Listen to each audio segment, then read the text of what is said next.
नमस्कार दोस्तों, कहानियों की श्रृंखला में आज चीफ की दावत कहानी प्रस्तुत है, जिसके लेखक प्रसिद्ध कथाकार भीष्म साहनी जी है।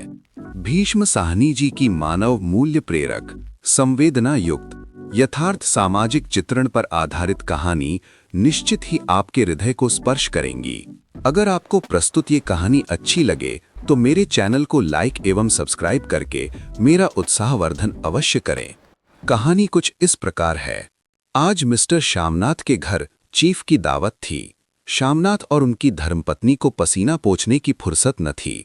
पत्नी ड्रेसिंग गाउन पहने, उलझे हुए बालों का जूड़ा बनाए, मुंह पर फैली हुई सुर्खी और पाउडर को मले, और मिस्टर श्यामनाथ सिगरेट पर सिगरेट फूंकते हुए चीजों की फहरिस्त हाथ में थामे एक कमरे से दूसरे कमरे में आ जा रहे थे। आखिर 5 बजते बजते तैयारी मुकम्मल होने लगी।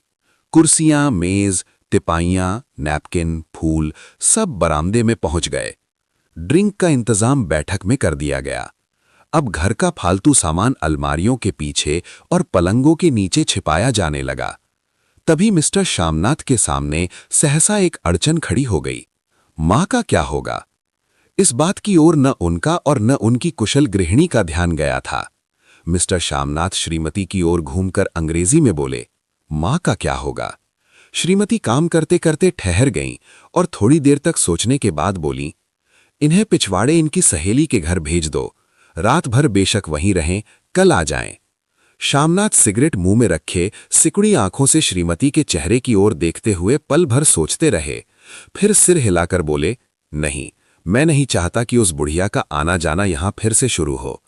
पहले ही बड़ी मुश्किल से बंद किया था। मां से कहें कि जल्दी ही खाना खा के शाम को ही अपनी कोठरी में चली जाएं।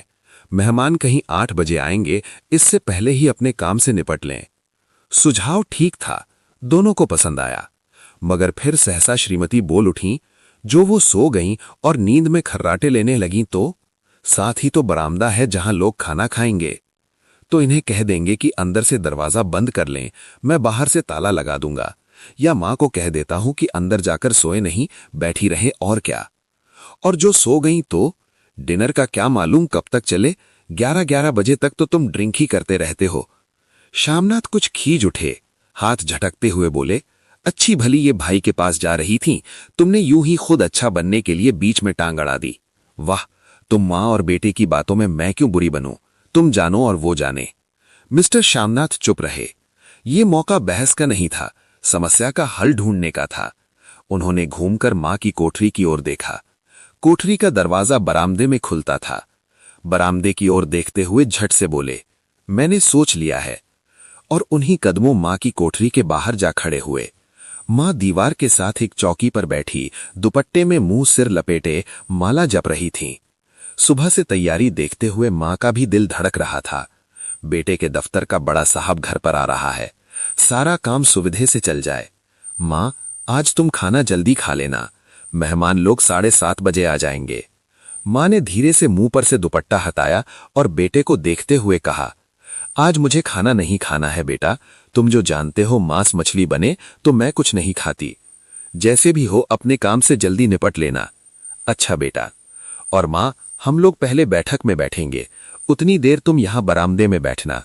फिर जब हम यहां आ जाएं तो तुम गुसल खाने के रास्ते बैठक में चली जाना। मां अवाक बेटे का चेहरा देखने लगी, फिर धीरे से बोली, अच्छा बेटा। और मां, आज जल्दी सो नहीं जाना, तुम्हारे खर्राटों की आवाज दूर तक जाती है। मां लज्जित सी आवाज में बोली, क्या करूं बेटा, मेरे बस की बात नहीं है, जब से बीमारी से उठी हूं नाक से सांस नहीं ले सकती। मिस्टर श्यामनाथ ने इंतजाम तो कर दिया, फिर भी उनकी उधेड़ बुन खत्म नहीं हुई। जो चीफ अचानक उधर आ निकला तो 8-10 मेहमान होंगे, देसी अफसर, उनकी स्त्रियां होंगी, कोई भी गुसल खाने की तरफ जा सकता है। क्षुब्ध और क्रोध में वे झुंझलाने लगे। एक कुर्सी को उठाकर बरामदे में कोठरी के बाहर रखते हुए बोले, आओ मां, इस पर जरा बैठो तो। मां माला संभालती, पल्ला ठीक करती उठी और धीरे से कुर्सी पर आकर बैठ गईं। यूं नहीं मां, टांगे ऊपर चढ़ाकर नहीं बैठते, ये खाट नहीं है। मां ने टांगे नीचे उतार लीं। और खुदा के वास्ते नंगे पांव नहीं घूमना, न ही वो खड़ाऊ पहनकर सामने आना। किसी दिन तुम्हारी ये खड़ाऊ उठाकर मैं बाहर फेंक दूंगा। मां चुप रहीं। कपड़े कौन से पहनोगी मां? जो है वही पहनूंगी बेटा, जो कहो पहन लो। मिस्टर शामनाथ सिगरेट मुंह में रखे फिर अध खुली आंखों से मां की ओर देखने लगे और मां के कपड़ों की सोचने लगे। शामनाथ हर बात में तरतीब चाहते थे। घर का सब संचालन उनके अपने हाथ में था। खूंटियां कमरों में कहाँ लगाई जाएं, बिस्तर कहाँ बिछें, किस रंग के पर्दे लगाए जाएं, श्रीमती कौन सी साड़ी पहने, मेज किस साइज की हो। शामनाथ को चिंता थी कि अगर चीफ का साक्षात मां से हो गया तो कहीं लज्जित नहीं होना पड़ेगा। मां को सिर से पांव तक देखते हुए बोले, तुम सफेद कमीज और सफेद सलवार पहन लो मां, पहन के आओ तो जरा देखूं। मां धीरे से उठी और अपनी कोठरी में कपड़े पहनने चली गईं। ये मां का झमेला ही रहेगा। उन्होंने फिर अंग्रेजी में अपनी स्त्री से कहा, कोई ढंग की बात हो तो भी कोई कहे। अगर कहीं कोई उल्टी सीधी बात हो गई, चीफ को बुरा लगा तो सारा मजा जाता रहेगा। मां सफेद कमीज और सफेद सलवार पहनकर बाहर निकली। छोटा सा कद, सफेद कपड़ों में लिपटा, छोटा सा सूखा हुआ शरीर, धुंधली आंखें, केवल सिर के आधे झड़े हुए बाल पल्ले की ओट में छिप पाए थे। पहले से कुछ ही कम कुरूप नजर आ रही थीं। चलो ठीक है, कोई चूड़ियां वूड़ियां हो तो वो भी पहन लो, कोई हर्ज नहीं। चूड़ियां कहां से लाऊं बेटा, तुम तो जानते हो सब जेवर तुम्हारी पढ़ाई में बिक गए। ये वाक्य शामनाथ को तीर की तरह लगा। तिनक कर बोले, ये कौन सा राग छेड़ दिया मां? सीधा कह दूं नहीं है जेवर बस? इससे पढ़ाई वढ़ाई का क्या ताल्लुक है? जो जेवर बिका तो कुछ बनकर ही आया हूं, निरा लंडूरा तो नहीं लौट आया। जितना दिया था उससे दुगना ले लेना। मेरी जीभ जल जाए बेटा, तुमसे जेवर लूंगी? मेरे मुंह से यूं ही निकल गया। जो होते तो लाख बार पहनती। 5:30 बज चुके थे। अभी मिस्टर शामनाथ को खुद भी नहा धोकर तैयार होना था। श्रीमती कब की अपने कमरे में जा चुकी थी। शामनाथ जाते हुए एक बार फिर मां को हिदायत करते गए, मां, रोज की तरह गुमसुम बन के नहीं बैठी रहना। अगर साहब इधर आ निकलें और कोई बात पूछें तो ठीक तरह से बात का जवाब देना। मैं न पढ़ी न लिखी बेटा, मैं क्या बात करूंगी? तुम कह देना मां अनपढ़ है, कुछ जानती समझती नहीं, वो नहीं पूछेगा। 7 बजते बजते मां का दिल धक धक करने लगा। अगर चीफ सामने आ गया और उसने कुछ पूछा तो वो क्या जवाब देंगी? अंग्रेज को तो दूर से ही देखकर घबरा उठती थी। ये तो अमरीकी है, न मालूम क्या पूछे। मैं क्या कहूंगी? मां का जी चाहा कि चुपचाप पिछवाड़े विधवा सहेली के घर चली जाएं, मगर बेटे के हुक्म को कैसे टाल सकती थी। चुपचाप कुर्सी पर से टांगे लटकाए वहीं बैठी रहीं। एक कामयाब पार्टी वो है जिसमें ड्रिंक कामयाबी से चल जाए। शामनाथ की पार्टी सफलता के शिखर चूमने लगी। वार्तालाप उसी रॉ में बह रहा था जिस रॉ में गिलास भरे जा रहे थे। कहीं कोई रुकावट नहीं थी, कोई अड़चन नहीं थी। साहब को विस्की पसंद आई थी, मीम साहब को पर्दे पसंद आए थे, सोफा कवर का डिजाइन पसंद आया था, कमरे की सजावट पसंद आई थी। इससे बढ़कर क्या चाहिए? साहब तो ड्रिंक के दूसरे दौर में ही चुटकुले और कहानियां कहने लग गए थे। दफ्तर में जितना रौब रखते थे, यहां पर उतने ही दोस्त परवर हो रहे थे। और उनकी स्त्री काला गाउन पहने, गले में सफेद मोतियों का हार, सेंट और पाउडर की महक से ओतप्रोत कमरे में बैठी सभी देसी स्त्रियों की आराधना का केंद्र बनी हुई थीं। बात बात पर हंसती, बात बात पर सिर हिलाती और शामनाथ की स्त्री से तो ऐसे बातें कर रही थीं जैसे उनकी पुरानी सहेली हों। और इसी रौ में पीते पिलाते 10:30 बज गए। वक्त गुजरते पता ही न चला। आखिर सब लोग अपने अपने गिलासों में से आखिरी घूंट पीकर खाना खाने के लिए उठे और बैठक से बाहर निकले। आगे आगे शामनाथ रास्ता दिखाते हुए, पीछे चीफ और दूसरे मेहमान। बरामदे में पहुंचते ही शामनाथ सहसा ठिठक गए। जो दृश्य उन्होंने देखा उससे उनकी टांगें लड़खड़ा गईं और क्षण भर में सारा नशा हिरन होने लगा। बरामदे में ऐन कोठरी के बाहर मां अपनी कुर्सी पर ज्यों की त्यों बैठी थीं, मगर दोनों पांव कुर्सी की सीट पर रखे हुए और सिर दाएं से बाएं और बाएं से दाएं झूर रहा था और मुंह में से लगातार गहरे खर्राटों की आवाजें आ रही थी। जब सिर कुछ देर के लिए टेढ़ा होकर एक तरफ को थम जाता तो खर्राटे और भी गहरे हो उठते और फिर जब झटके से नींद टूटती तो सिर फिर दाएं से बाएं झूलने लगता। पल्ला सिर पर से खिसक आया था और मां के झरे हुए बाल आधे गंजे सिर पर अस्त व्यस्त बिखर रहे थे। देखते ही शामनाथ क्रुद्ध हो उठे। जी चाहा कि मां को धक्का देकर उठा दें और उन्हें कोठरी में ढकेल दें, मगर ऐसा करना संभव न था। चीफ और बाकी मेहमान पास खड़े थे। मां को देखते ही देसी अफसरों की कुछ स्त्रियां हंस दीं कि इतने में चीफ ने धीरे से कहा, पुअर डियर। मां हड़बड़ा के उठ बैठी। सामने खड़े इतने लोगों को देखकर ऐसी घबराईं कि कुछ कहते न बना। झट से पल्ला सिर पर रखती हुई खड़ी हो गईं और जमीन को देखने लगी। उनके पांव लड़खड़ाने लगे और हाथों की उंगलियां थर थर कांपने लगी। मां, तुम जाके सो जाओ, तुम क्यों इतनी देर तक जाग रही थी? और खिसियाई हुई नजरों से शामनाथ चीफ के मुंह की ओर देखने लगे। चीफ के चेहरे पर मुस्कुराहट थी। वो वहीं खड़े खड़े बोले, नमस्ते। मां ने झिझकते हुए अपने में सिमटते हुए दोनों हाथ जोड़े, मगर एक हाथ दुपट्टे के अंदर माला को पकड़े हुए था, दूसरा बाहर। ठीक तरह से नमस्ते भी न कर पाई। शामनाथ इस पर भी खिन्न हो उठे। इतने में चीफ ने अपना दायां हाथ हाथ मिलाने के लिए मां के आगे किया। मां और भी घबरा उठी। मां, हाथ मिलाओ। पर हाथ कैसे मिलाती? दाएं हाथ में तो माला थी। घबराहट में मां ने बायां हाथ ही साहब के दाएं हाथ में रख दिया। शामनाथ दिल ही दिल में जल उठे। देसी अफसरों की स्त्रियां खिलखिलाकर हंस पड़ी। यूं नहीं मां, तुम तो जानती हो दायां हाथ मिलाया जाता है, दायां हाथ मिलाओ। मगर तब तक चीफ मां का बायां हाथ ही बार बार हिलाकर कह रहे थे, हाउ डू यू डू? कहो मां, मैं ठीक हूं, खैरियत से हूं। मां कुछ बड़बड़ाई। मां कहती है, मैं ठीक हूं। कहो मां, हाउ डू यू डू? मां धीरे से सकुचाते हुए बोली, हाउ डू डू। एक बार फिर कहकहा उठा। वातावरण हल्का होने लगा। साहब ने स्थिति संभाल ली थी। लोग हंसने चहकने लगे थे। शामनाथ के मन का क्षोभ भी कुछ कुछ कम होने लगा था। साहब अपने हाथ में मां का हाथ अब भी पकड़े हुए थे और मां सिकुड़ी जा रही थी। साहब के मुंह से शराब की बू आ रही थी। शामनाथ अंग्रेजी में बोले, मेरी मां गांव की रहने वाली हैं, उम्र भर गांव में रही हैं, इसलिए आपसे लजाती हैं। साहब इस पर खुश नजर आए, बोले, सच? मुझे गांव के लोग बहुत पसंद हैं। तब तो तुम्हारी मां गांव के गीत और नाच भी जानती होंगी। चीफ खुशी से सिर हिलाते हुए मां को टकटकी बांधे देखने लगे। मां, साहब कहते हैं कोई गाना सुनाओ, कोई पुराना गीत, तुम्हें तो कितने ही याद होंगे। मां धीरे से बोली, मैं क्या गाऊंगी बेटा, मैंने कब गाया है? वाह मां, मेहमान का कहा भी कोई टालता है? साहब ने इतने रीझ से कहा है, नहीं गाओगी तो साहब बुरा मानेंगे। मैं क्या गाऊं बेटा, मुझे क्या आता है? वाह, कोई बढ़िया टप्पे सुना दो, दो पत्तर अनारा दे।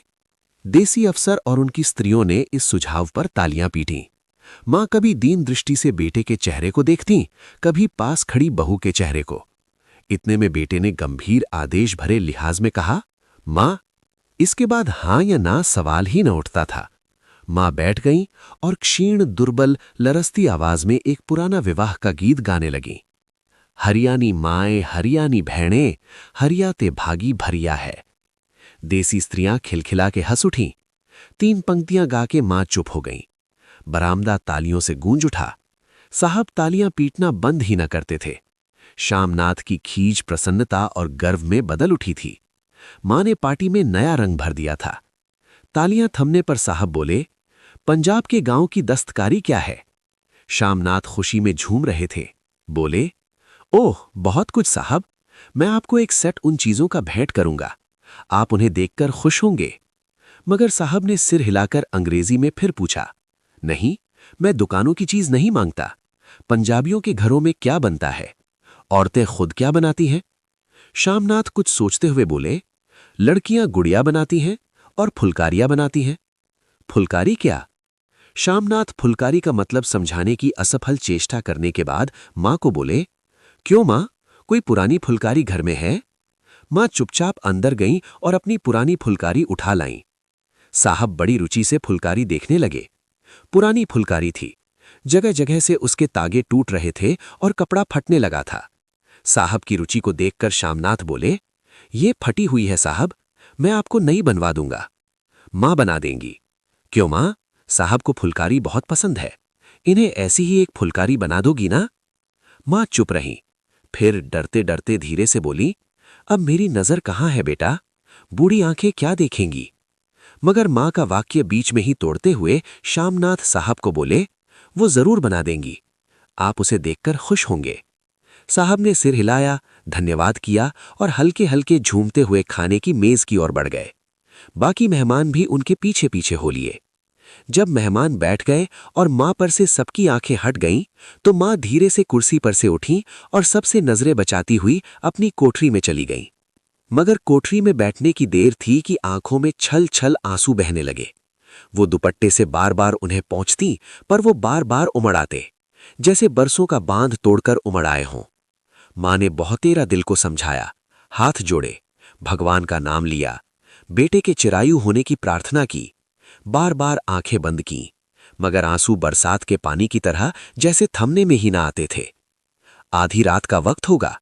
मेहमान खाना खाकर एक एक करके जा चुके थे। घर के वातावरण में तनाव ढीला पड़ चुका था। मोहल्ले की निस्तब्धता शामनाथ के घर भी छा चुकी थी। केवल रसोई में प्लेटों के खनकने की आवाज आ रही थी। तभी सहसा मां की कोठरी का दरवाजा जोर से खटकने लगा। मां, दरवाजा खोलो। मां का दिल बैठ गया। हड़बड़ाकर उठ बैठी।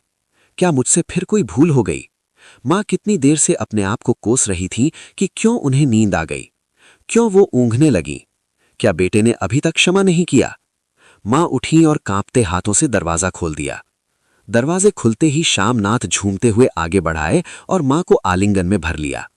ओ अम्मी, तुमने तो आज रंग ला दिया।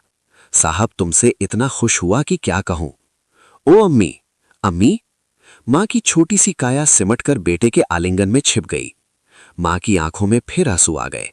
उन्हें पहुंचती हुई धीरे से बोली, बेटा तुम मुझे हरिद्वार भेज दो, मैं कब से कह रही हूं। शामनाथ का झूमना सहसा बंद हो गया और उनकी पेशानी पर फिर तनाव के बल पड़ने लगे। उनकी बाहें मां के शरीर पर से हटाईं। क्या कहा मां? ये कौन सा राग तुमने फिर छेड़ दिया? शामनाथ का क्रोध बढ़ने लगा था। बोलते गए, तुम मुझे बदनाम करना चाहती हो ताकि दुनिया कहे कि बेटा मां को अपने पास नहीं रख सकता। नहीं बेटा, अब तुम अपनी बहू के साथ जैसा मन चाहे रहो। मैंने अपना खा पहन लिया, अब यहां क्या करूंगी? जो थोड़े दिन जिंदगानी के बाकी हैं, भगवान का नाम लूंगी। तुम मुझे हरिद्वार भेज दो। तुम चली जाओगी तो फुलकारी कौन बनाएगा? साहब से तुम्हारे सामने ही फुलकारी देने का इकरार किया है। मेरी आंखें अब नहीं है बेटा जो फुलकारी बना सकूं। तुम कहीं और से बनवा लो, बनी बनाई ले लो। मां, तुम मुझे धोखा देके यूं चली जाओगी, मेरा बनता काम बिगाड़ोगी। जानती नहीं साहब खुश होगा तो मुझे तरक्की मिलेगी। मां चुप हो गई। फिर बेटे के मुंह की ओर देखती हुई बोली, क्या तेरी तरक्की होगी बेटा? क्या साहब तेरी तरक्की कर देगा? क्या उसने कुछ कहा है? कहा नहीं, मगर देखती नहीं कितना खुश गया है। कहता था जब तेरी मां फुलकारी बनाना शुरू करेंगी तो मैं देखने आऊंगा कि कैसे बनाती हैं। जो साहब खुश हो गया तो मुझे इससे बड़ी नौकरी भी मिल सकती है। मैं बड़ा अफसर बन सकता हूं। मां के चेहरे का रंग बदलने लगा। धीरे धीरे उनका झर्रियों भरा मुंह खिलने लगा। आंखों में हल्की हल्की चमक आने लगी। तो तेरी तरक्की होगी बेटा। तरक्की यूं ही हो जाएगी। साहब को खुश रखूंगा तो कुछ करेगा, वरना उसकी खिदमत करने वाले और थोड़े हैं। तो मैं बना दूंगी बेटा, जैसे बन पड़ेगा बना दूंगी। और मां दिल ही दिल में फिर बेटी के उज्जवल भविष्य की कामनाएं करने लगी। और मिस्टर शामनाथ, अब सो जाओ मां, कहते हुए तनिक लड़खड़ाते हुए अपने कमरे की ओर घूम गए। कहानी से शिक्षा। भीष्म साहनी द्वारा रचित कहानी चीफ की दावत आधुनिक युग में टूटते पारिवारिक मूल्यों, बुजुर्गों के प्रति संवेदनशीलता और स्वार्थपरता पर करारा व्यंग है। ये कहानी हमें ये शिक्षा देती है कि बुजुर्ग बोझ नहीं बल्कि घर की शान है और रिश्तों की पवित्रता स्वार्थ या दिखावे से कहीं अधिक महत्वपूर्ण है।